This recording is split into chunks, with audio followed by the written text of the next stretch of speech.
So, today is the 22nd of August, and on this day, 90 years ago, in 1932, our friend Jan was born.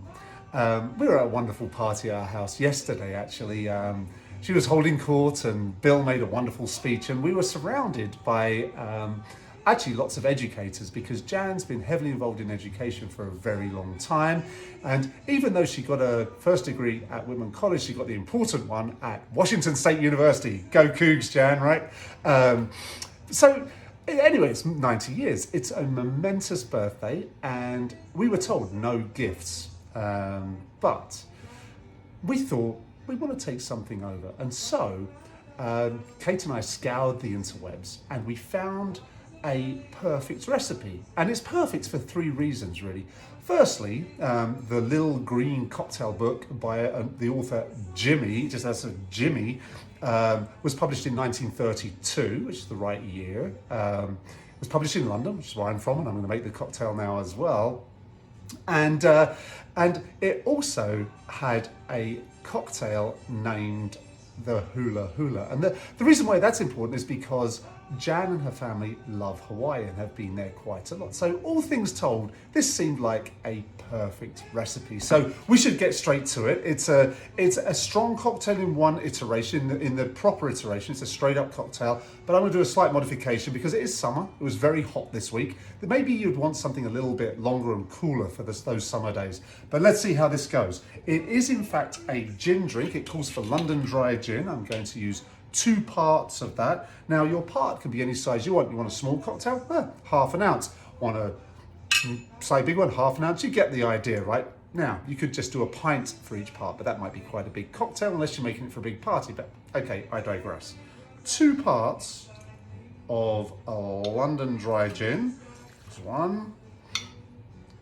And this, like many of the recipes I do, it's quite simple as long as you have the ingredients in. So 2 parts of London dry gin, 1 part, and it should be of orange Curaçao. I didn't have that in, but I do have my fancy Cointreau in.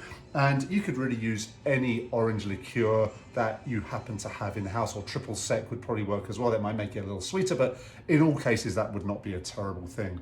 We want 1 part of that.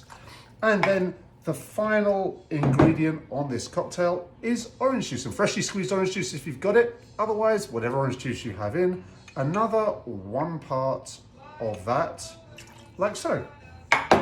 Simply take your delicious mix of ingredients, give them a good shake. Because remember, you always want to shake a drink with citrus in it. You must have citrus in it, it's got orange, so you shake it.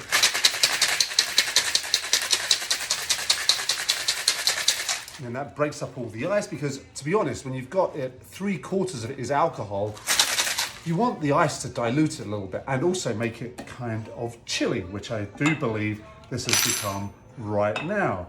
Let's get our strainer, pour it into a chilled cocktail glass. I'm using a coupe, and it'll go, it's a kind of cloudy drink as you'd expect, because it's with orange juice in it as well. But it goes a wonderful sort of pale orange color. It's amazing. I don't know if it really reminds me of a hula-hula dance or anything, but let's see what we've got. Whew, that is tasty, and it's also quite potent. So here is modification number 1, and it's a very simple modification. You take a tall Collins glass, or any tall glass at all, and pour that drink into there, like that. Get yourself some sparkling water, and just top that up like that. Now you can, the drink itself calls for no garnish. If I had a piece of orange in, I'd probably stick that in there as well. But I'm going to put that stirred like so and create a sparkling hula-hula. Cheers. Now, happy birthday, Jan.